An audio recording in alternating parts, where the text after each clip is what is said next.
Hi, my little cupcakes. I have a great story for you. The name of the story is The Invisible Boy. I'm going to read the words and then show you the pictures.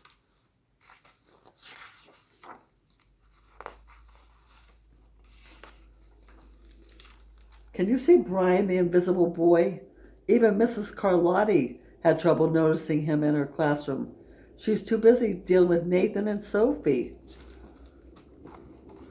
So here's the invisible boy, Brian.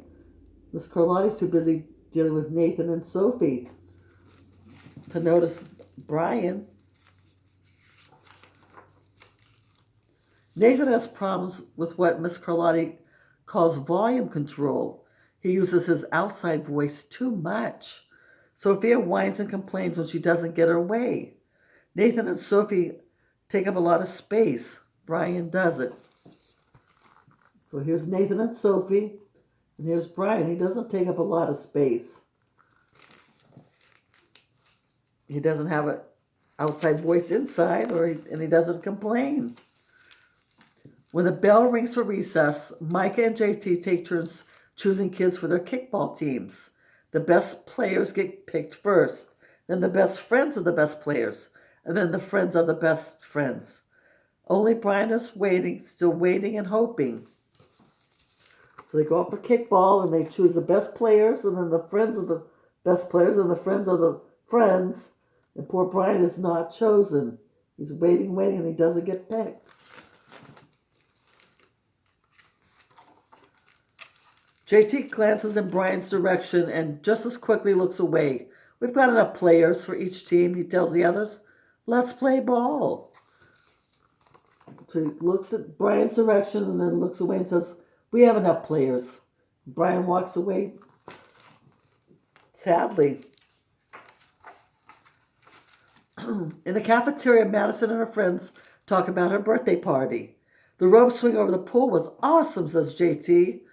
Yes, so was the water slide, adds Fiona. That was the best pool party ever. I'm so glad you guys had fun, says Madison. Everybody did except Brian. He wasn't invited. So everyone's talking about the pool party. Everyone except Brian right here. He wasn't invited to the party.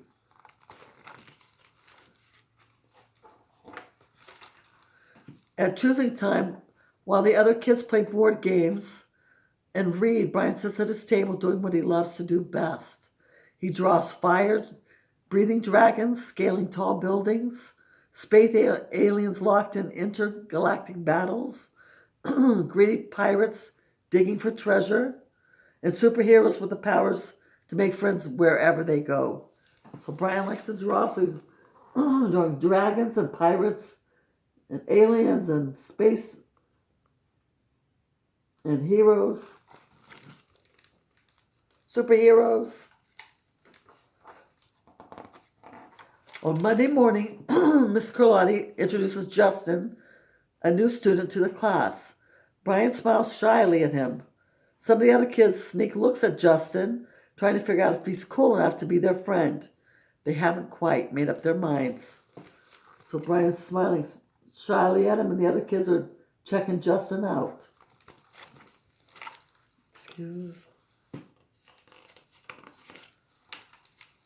At lunch, Madison and JT watch Justin eat with chopsticks. What's that? Asks Madison as she points at Justin's food. It's bulgogi. Bill what? Bulgogi. It's Korean beef, barbecued beef my grandmother made for me. It's really good. Do you want to try some? There's no way I'll eat booger ghee. And the kids laugh. All of them, that is, except Brian. He sits there wondering what is worse, being laughed at or feeling invisible.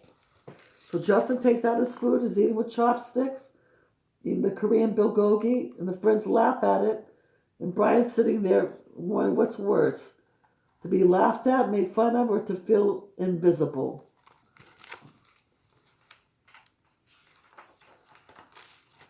The next day, when Justin goes to his cubby to put away his backpack, he notices a piece of paper with his name on it. Justin, I thought the bulgogi looked good. Brian, yum.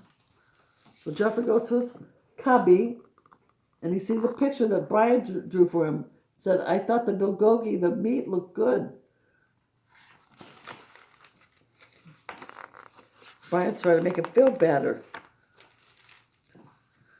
At morning recess, Brian finds a piece of chalk on the ground and starts drawing away.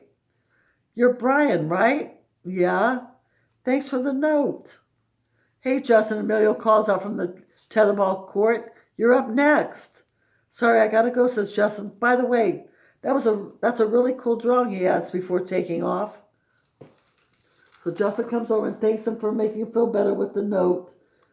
And his friend Emilio calls and says, come on, let's play tetherball. And he says, that's a cool drawing, Brian, as he walks away.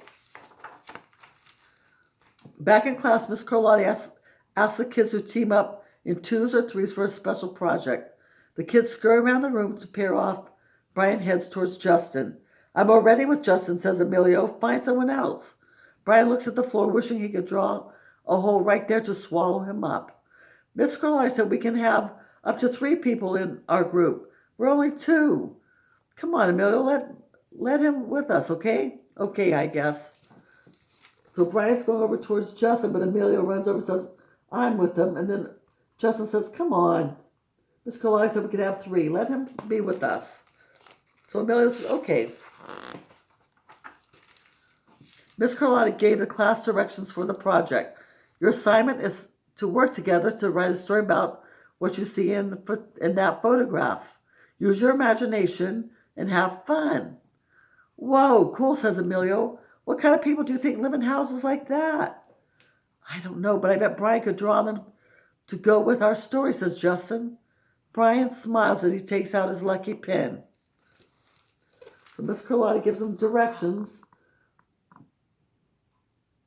And Justin says, I bet Brian could draw pictures for us. See what happens. So they're working together. The crooked story we made up on the spot. So they're working together. They're drawing pictures. And look, they had pictures all together. The crooked story we made up on the spot.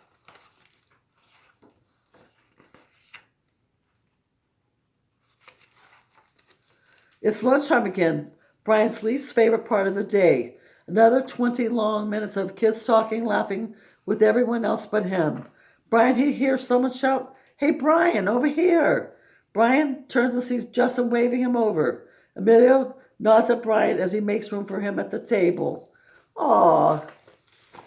So Brian's walking into the cafeteria, just dreading going to lunch, and Justin and Emilio call him over to sit with them. Cookie? Thanks. Maybe, just maybe, Brian's not so invisible after all. So Justin gives him a cookie, and Brian says thanks. Maybe he's not so invisible after all. The end. Hope you liked it. See you soon.